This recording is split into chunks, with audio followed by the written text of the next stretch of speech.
आप सभी लोगों का मेरे YouTube चैनल पर बहुत बहुत स्वागत है। अमेरिका की अर्थव्यवस्था के योगदान में भारतीय लोगों का बहुत बड़ा हाथ है। 35 लाख से ऊपर भारतीय स्थायी रूप से अमेरिका की नागरिकता लेकर के वहाँ रहते हैं और बहुत हाई क्वालिफाइड हैं। क्योंकि अमेरिका में पूंजीवाद हावी है, तो ऐसे किसी को वहाँ पर जगह मिल भी नहीं पाती है। विशेष योग्यता कुशलता हो तो वहाँ पर नागरिकता दी जाती है। अब अवैध अगर नागरिकों की बात की जाए, विभिन्न देशों से अमेरिका में जाते हैं तो वो लोग भी वहाँ अपराध नहीं करते हैं, क्योंकि वहाँ अपराध करने के लिए वो गए भी नहीं थे। वहाँ की अर्थव्यवस्था के विकास में उनका योगदान होता है। कम पैसा ले करके वहाँ पर काम करते हैं। इसीलिए वहाँ की राज्य सरकारें ये नहीं चाहती कि वहाँ पर जो भी अवैध रूप से रह रहे हैं वो चले जाएं, क्योंकि नागरिकों की कहीं ना कहीं निर्भरता हो जाती है। लेकिन उसके बावजूद भी हम कह सकते हैं कि जब शासकों की कोई नीति होती है तो फिर जो सत्ता में होता है उसी की बात चलती है और लोग कुछ कर नहीं पाते हैं। तो ये कहा जाता है कि 7.25 यानी 7.5 लाख से ऊपर मान के चलें, यानी 7,25,000 भारतीयों को चिन्हित किया गया है कि अवैध रूप से अमेरिका में रह रहे हैं और 18,000 को भेजा जाएगा। अब ये बात आती है कि जिस तरह से अमेरिका ने भेजा भारत के लोगों को हथकड़ी बांध के जंजीर में, क्योंकि जितने भी पश्चिमी देश हैं वो सिक्योरिटी को बहुत प्राथमिकता देते हैं। ऐसा लग सकता है कि अपमानित किया जा रहा है, भेजा जा सकता था, लेकिन वो जब अपने देश में किसी को आने देते हैं तो पूरी तरह से कपड़ा उतरवा लिया जाता है। तो सुरक्षा को लेकर के जागरूक रहते हैं। अब हवाई जहाज़ जब उड़ेगा, मानी सी बात है, तो इतने लोगों को आ रहा है तो कुछ भी हो सकता है, झड़प हो सकती है, मारपीट हो सकती है, लोग मारे जा सकते हैं, विमान दुर्घटनाग्रस्त हो सकता है, किसी भी प्रकार की कोई भी घटना घट सकती है। हालांकि वो सुरक्षा सैनिक रहते हैं, लेकिन घटना तो किसी भी प्रकार की हो सकती है। तो इन सब को देखते हुए हथकड़ी और जंजीर इसीलिए हाथ बांधा गया था और पैर में भी जंजीर बांधी गई थी कि कोई किसी प्रकार की अप्रिय घटना ना हो पाए।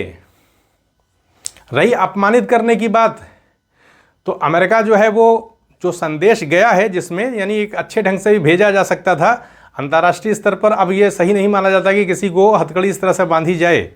और सुरक्षा को लेकर के जिस तरह से अमेरिका में एक जागरूकता देखी जाती है, तो कुछ ज़्यादा ही चीज़ें बढ़ती हुई नज़र आती हैं।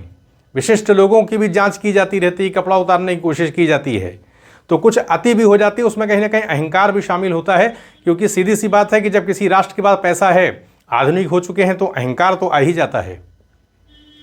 तो ऐसे में अगर डोनाल्ड ट्रम्प वो एक प्रदर्शित कर रहे हैं उग्रता या कठोरता जो दिखा रहे हैं, तो वो तो इसलिए कि उनको लगता है कि सारी शक्ति हमारे पास है, हमारा देश जो सबसे ज़्यादा शक्तिशाली है, तो हम जैसा चाहेंगे वैसा कर लेंगे, जिसको चाहेंगे झुका लेंगे, जिसको चाहेंगे दबा लेंगे।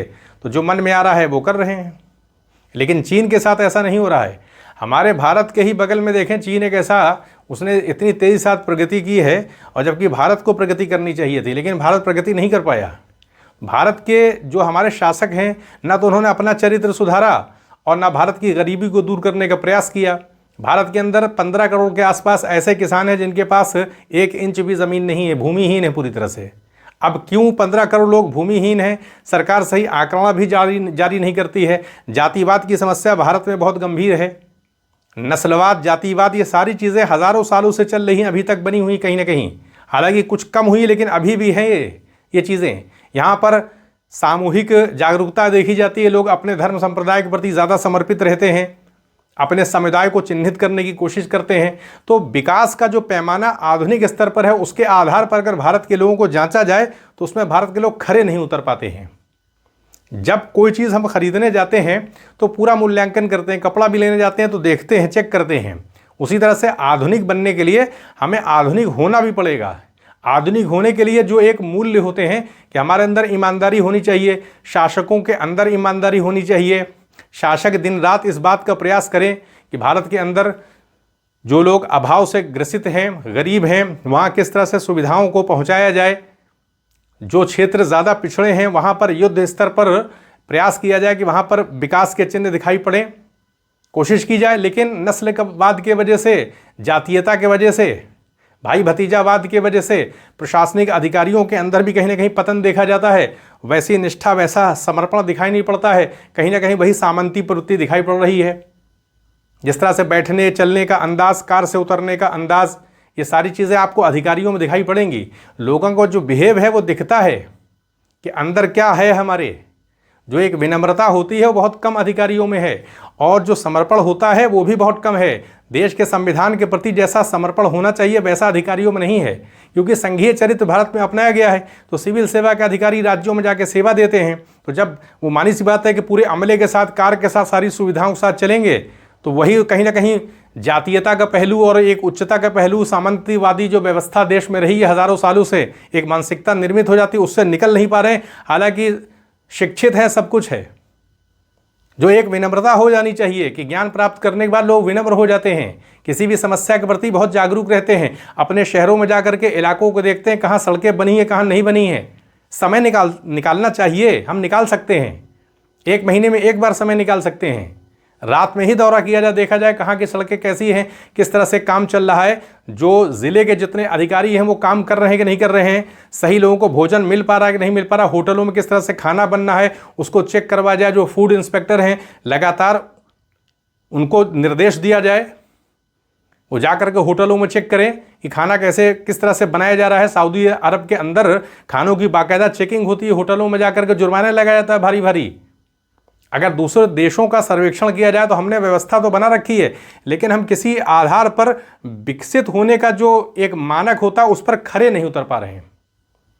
जनसंख्या को लेकर के हमारी कोई एक सही पॉलिसी नहीं है कि जनसंख्या को कंट्रोल किया जाए, उसको लेकर सरकार की एक सख्त पॉलिसी होनी चाहिए।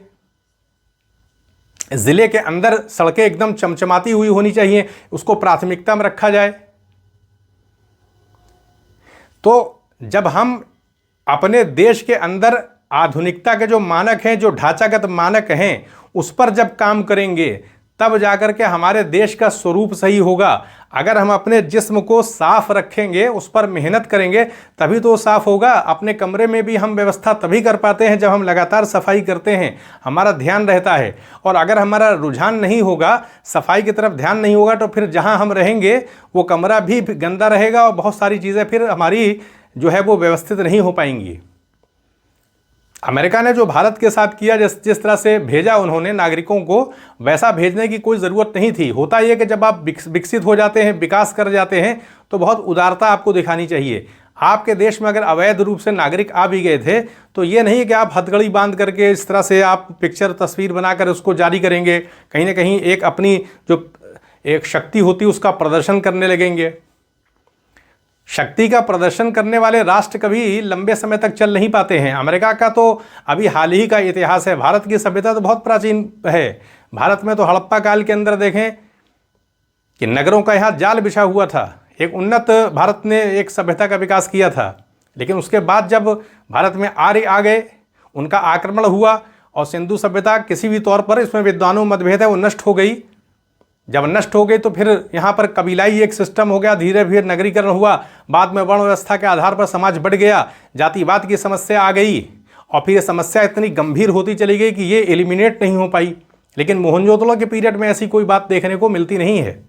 जातीयता और इन आधारों पर कोई भी सभ्यता वो विकास के पैमाने पर इतना ऊंचा लाभ अर्जित नहीं कर सकती। मोहनजोदड़ो में ये बात दिखाई पड़ती है। वहाँ लोग मिल करके रहा करते हैं, तभी तो उन्होंने इतनी उन्नति किया।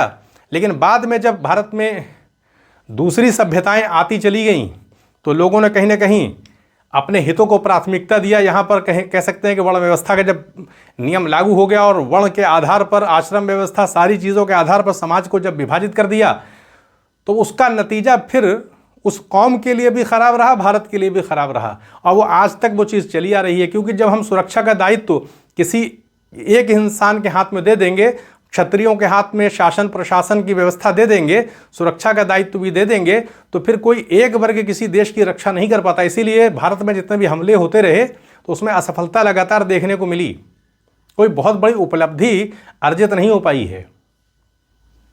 दूसरे देश के लोग लगातार भारत पे हमलावर रहे।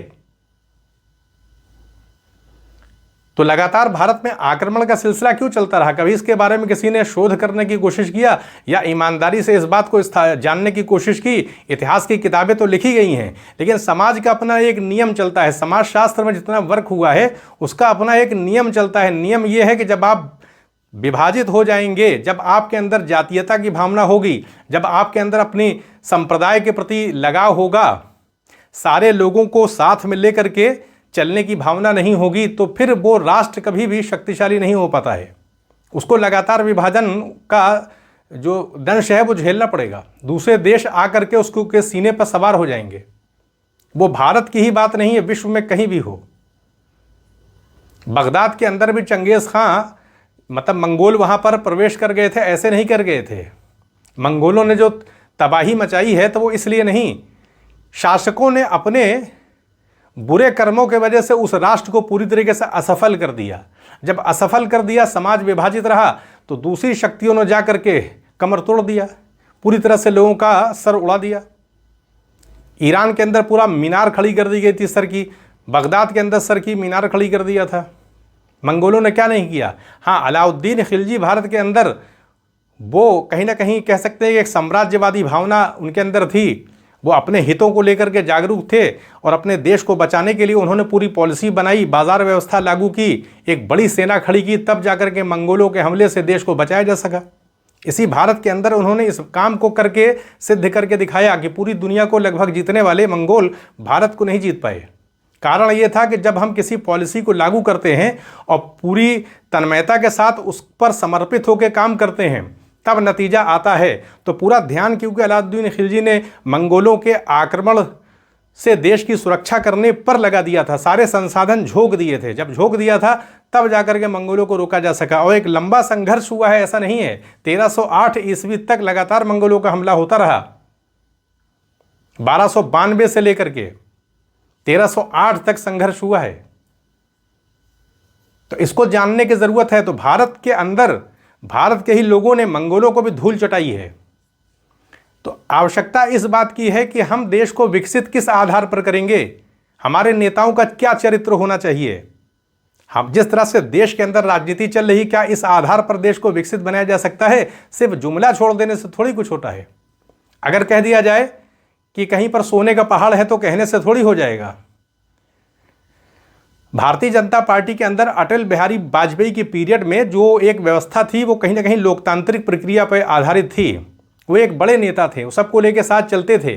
लेकिन जब नरेंद्र मोदी जी जब आए, उन्होंने पार्टी की कमान संभाला, तो पूरी तरीके से सत्ता को अपने तरफ केंद्रित कर लिया और अधिकतर नेता जो अटल बिहारी वाजपेयी की पीरियड के, उन सबको लगभग किनारे कर दिया गया। तो जब ऐसा कर दिया जाएगा, सीधी सी बात है, जब पार्टी के अंदर लोग डर जाएंगे तो आपको सलाह नहीं देंगे ना, फिर आपके सामने कोई बोलेगा नहीं। और जब सलाह नहीं मिलेगी तो फिर क्या होता है, कहीं ना कहीं दिशा भटकती है। आज किसी भी अधिकारी के पास इतनी हिम्मत और ताकत नहीं है, केंद्र सरकार का कोई भी अधिकारी हो, कि वो नरेंद्र मोदी को कोई सलाह दे दे बिना उनसे पूछे हुए ऐसे, या उनको दिशा देने की कोशिश करे। जबकि वातावरण कैसा होना चाहिए था? वातावरण ऐसा नहीं होना चाहिए। भारत के अंदर नरेंद्र मोदी जी को जो भी सफलता मिली, जो उनका उत्कर्ष हुआ, किस आधार पर हुआ? इसी लोकतांत्रिक पद्धति के आधार पर हुआ है। वो आज जिस सत्ता के उस पर बैठे हुए हैं, वो लोगों के वोट से बैठे हुए हैं। ये उनका अपना जो उन्होंने जो कर्म किया है पार्टी के साथ जुड़ करके, वो तो उसका योगदान है ही है, लेकिन लोगों ने उनको कहीं ना कहीं वोट देके वहां पर बैठाया हुआ है। तो इसलिए ज़रूरी था कि अमेरिका जब भारत के लोगों को वहां पर जो अवैध प्रवासी हैं उनको जिस अंदाज से वो भेजने की उसने कोशिश की, उसमें सफल हुआ। यहाँ पर उसका विमान उतरा, सैनिक विमान उतर गया, तो ये उनकी असफलता मानी जाएगी। देश के प्रधानमंत्री हैं वो, भारत की अंतर्राष्ट्रीय स्तर पर इज्जत है। भारत संयुक्त राष्ट्र संघ में बहुत योगदान देता है, सैनिक भारत भेजता है। भारत का जो योगदान अंतर्राष्ट्रीय स्तर पर है वो बहुत बड़ा है। तो अमेरिका के राष्ट्रपति डोनाल्ड ट्रंप ने जो किया है वो अक्षम्य है। भारत के लोग उसको भूलेंगे नहीं। जो कुछ भी हुआ वो गलत हुआ, वो एक शासक के अधीन हुआ। हम इसे अमेरिका के लोगों की नीति नहीं कह सकते, क्योंकि वहाँ पर ऐसा विरोध किया गया है, लोगों ने विरोध किया है। लेकिन जब कोई शासक किसी उन्माद में आकर के कोई फैसला कर लेते हैं तो उस पूरे राष्ट्र को फिर उठाना पड़ता है। लेकिन अमेरिका के लोगों ने कहीं ना कहीं अपनी महानता, जो वहाँ के लोग हैं, तार्किक लोग हैं, अमेरिका ऐसे ही तरक्की नहीं किया है। वहाँ के लोग, ये बात सही है, कि वो पैसे को प्राथमिकता देते हैं, विकास को प्राथमिकता देते हैं, और देना भी चाहिए। जीवन में आगे बढ़ना एक अच्छी चीज़ है, तो वो तर्क के आधार पर भी चलते हैं, वरना ऐसे विकास का पैमाना वहाँ पे ऐसे स्थापित नहीं होता। लेकिन जो डोनाल्ड ट्रंप की जो भूमिका है, उन्होंने जो किया है, एक राष्ट्र के अगर उस संदर्भ में देखा जाए तो अवैध प्रवास हुआ था, तो कोई ऐसी बहुत बड़ी चीज़ नहीं थी कि हथकड़ी में आप इस तरह से हाथ पैर बांध करके किसी देश के नागरिक, वो भी भारत जैसा देश, किसी भी देश, कोई भी देश हो, उस देश का अपना एक सम्मान होता है। तो अमेरिका जो कि पूरे विश्व का एक नेतृत्व करने का दम भरने की कोशिश करता है, तो उसने एक सही उदाहरण पेश नहीं किया। सही उदाहरण क्या होता है? जो आप शक्तिशाली होते हैं, आप बड़े होते हैं, तो आप उतने ही उदार होते हैं, उतने ही लिबरल होते हैं। जो लोग वहाँ रह रहे थे, उन्होंने आपकी अर्थव्यवस्था में योगदान किया है। चले गए थे, हो जाता है। ये तो दुनिया में प्रवास चल रहा। आज हमने अपने देशों को जकड़ के रखा हुआ कि हमारी भूमि है, ये भूमि किसी की नहीं है। पहले अगर आप प्राचीन काल में देखें, लोग एक से दूसरे देश में जाते रहते थे। आज चलिए नियम बन गया है, लेकिन इसका मतलब ये नहीं है कि आप इस तरह से प्रदर्शन करेंगे। कहीं ना कहीं एक नैतिकता होती है। अमेरिका जैसा देश जो कि एक सभ्य भी माना जाता है, वहाँ लोगों का स्वागत किया जाता है। तभी तो 35 लाख लोग भारत के वहाँ पे रह रहे हैं। तो इसलिए रह रहे हैं क्योंकि वहाँ स्वागत करते हैं लोग, वहाँ के लोग अच्छे हैं। लेकिन ये ज़रूरी नहीं कि वहाँ के सारे लोग बहुत अच्छे हों। नस्लवाद वहाँ भी चल रहा है। नस्लवाद इंग्लैंड में भी है, यूरोप के अंदर भी है, नस्लवाद भारत में भी है। भारत में भी जातिवाद आज है, लोग नाम पूछते हैं। तो वो सारी चीज़ें क्या बताती हैं? कहीं ना कहीं हम सही रास्ते से भटके हुए हैं। इंसान वही माँ के पेट से पैदा होता है, इस दुनिया में आता है, और फिर आ करके वो आँख खोलता है, और फिर तरह तरह की ऐसी चीज़ें जहाँ भेदभाव है, जहाँ नस्लवाद है, सारी चीज़ें अपनाई जाने लगती हैं। जबकि वो आता है दुनिया में अकेले और जाएगा भी अकेले। तो उसको ये चीज़ ध्यान में रखनी चाहिए कि हमको कहीं भेजा तो नहीं गया है, हमको इस संसार में भेजने वाली कोई शक्ति है जिसने ये सब कुछ बनाया हुआ है। तो हम सच्चाई के रास्ते पर चलें, उस शक्ति को माने और लोगों के साथ अच्छा बिहेव करें, जैसा कि उपनिषदों में आया हुआ है कि हर के हृदय के अंदर उसकी सत्ता है। तो अगर हम सबके हृदय में उसकी सत्ता को मानते हैं, तो हमारा आचरण बहुत अच्छा भी होना चाहिए। हमसे गलती होगी, लेकिन हम पश्चाताप करें, पश्चाताप करके रास्ते को पलटें। इसलिए तो पश्चाताप के लिए रास्ता खोला जाता है धर्म में। कहीं ना कहीं है कि जब लोग अपनी गलती को स्वीकार कर लेते हैं, तो कहीं ना कहीं क्षमा करने का एक रास्ता खुल जाता है। तो जो कुछ भी हुआ अच्छा नहीं हुआ। ज़रूरत इस बात की है कि चीन ने जब इतनी प्रगति की, तो भारत को भी प्रगति करना चाहिए। भारत के पास सारी क्षमता है, चीन से ज़्यादा कृषि भूमि हमारे पास है, लेकिन 15 करोड़ लोग भारत में किसान जो है, उनके पास ज़मीन नहीं है। तो ये किसका काम है? ये सरकारों का काम है, क्योंकि क्रय शक्ति बढ़ाएंगे ना। जब हम 15 करोड़ किसानों को ज़मीन देंगे, तो जिनके पास ज़्यादा ज़मीन है उन्हीं को देंगे। संसाधन देश के जो हैं उस पर तो सभी का अधिकार है ना। तो जिनके पास ज़मीन ज़्यादा है, सरकार ईमानदारी के साथ उसका सर्वे करे ना। उसमें नस्लवाद, समूह और ये वर्ण व्यवस्था की चीज़ें, ये सब नहीं आनी चाहिए। कुछ न कुछ बलिदान करके ही तो हमें विकास के रास्ते पे आगे चलेंगे। पंडित जवाहरलाल नेहरू ने जो विकास का पैमाना स्थापित किया, उस समय जब आज़ाद हुआ देश, तो काफ़ी हद तक उन्होंने नीति बना करके देश को विकास के रास्ते पर लाने की कोशिश किया। बहुत सारा उनका काम है। तो इसलिए ज़रूरी है कि हम विकास को प्राथमिकता दें। और भारत के पास शक्ति है, भारत के पास बुद्धिमत्ता है। इतने लोग जाकर के अमेरिका में रह रहे हैं, तो ऐसे नहीं रह रहे हैं। 35 लाख से ऊपर की जनसंख्या अगर अमेरिका में रह रही है और वहाँ एक सफल जीवन कहीं ना कहीं जी रहे हैं लोग, तो वहाँ की व्यवस्था में योगदान दे रहे हैं, अमेरिका के उत्थान में मदद कर रहे हैं, और वहीं से जंजीरों में जकड़ करके पैर में बेड़ी बांध करके भेजा जा रहा है। तो उसके पीछे कारण कहीं ना कहीं हमारे सरकारों की लापरवाही भी है, सरकारी स्तर पर असफलता है। और ये आलोचना जो है वो तर्क के आधार पर की जानी चाहिए। कहीं ना कहीं सरकार की कमी है, सरकार ला सकती थी। लेकिन विद्वानों को कहना है क्योंकि अडानी को बचाना है। लोग आप देखिए न्यूज़ चैनल में बड़े बड़े विद्वान ये बताएंगे कि अभी प्राथमिकता सरकार की अडानी को बचाना है, क्योंकि अगर अडानी को वहाँ जेल हो जाएगी तो भारतीय जनता पार्टी की जो राजनीति है देश में, वो कहीं बहुत ज़्यादा शंका के उसमें आ जाएगी, क्योंकि राहुल गांधी लगातार इसी बात को उठाते रहे हैं। तो अभी प्राथमिकता इसी बात की है, और इस आधार पर कोई समझौता वहाँ पे करने की बात भी विद्वान कर रहे हैं कि अगर वो नरेंद्र मोदी जी अगर ट्रंप से मिलते हैं तो कोई ना कोई ऐसा समझौता वो कर लेंगे दबाव में आकर के अडानी को बचाने के लिए। इस तरह की बातें की जा रही हैं, लेकिन इसके लिए कोई प्रमाण नहीं है। क्या होगा? प्रमाण के आधार पर ही बात करनी चाहिए। लेकिन हाँ, विद्वान ऐसी आशंका व्यक्त करते हैं, जब विद्वान चिंतन करते हैं तो बहुत सारे पक्षों पर भी करते हैं कि सरकार आखिर क्यों इतनी झुकी क्यों हुई है, क्या कारण है इतना झुक जाने का। चीन ने तो इतना झुकाव प्रदर्शित नहीं किया, वहाँ जाना भी गवारा नहीं किया चीन के राष्ट्रपति ने। तो कहने का अर्थ ये है कि भारत को अगर विकसित देश बनाना है तो सिर्फ जुमले से काम नहीं चलेगा, कर्मठ नेता के तौर पर दिन रात काम करना पड़ेगा। बातों को करने से किसी राष्ट्र का कभी उत्थान नहीं हुआ है। भारत के अंदर ईमानदारी को स्थापित करना होगा। जो संस्थागत जो भी संस्थान भारत के अंदर हैं, वहाँ जो अधिकारी काम कर रहे हैं, दिन रात काम करें, पूरी निष्ठा के साथ उसको एस्टेब्लिश करना पड़ेगा। भारत के राज्यों में जो पुलिस व्यवस्था है उसको ठीक करना पड़ेगा। यानी सिस्टम पूरा ट्रांसपेरेंट होना चाहिए, शहर एकदम चमकते हुए हों। सिर्फ दुबई में या यूरोप के देशों में जो इतनी सफाई दिखती है, तो उसके पीछे कारण क्या है? वहाँ का जो प्रशासन काम करता है उसकी सख्ती की वजह से ऐसा है। दुबई के अंदर किसी भी प्रकार का कोई भी ऐसी गंदगी काम किया, उसी वक्त तो जुर्माना होता है वहाँ पर। तो जब हम अपने देश को अच्छा कर लेंगे, उसकी दशा सुधार लेंगे, लोगों को यहाँ पर अपने कर्म के आधार पर आगे बढ़ने का मौका मिलेगा, तो विदेशों में जाने की जो एक ललक है वो अपने आप समाप्त हो जाएगी। तो यहीं पर अनुमति दें, चैनल को सब्सक्राइब भी करें, शेयर भी करें। आप सभी लोगों का बहुत बहुत धन्यवाद।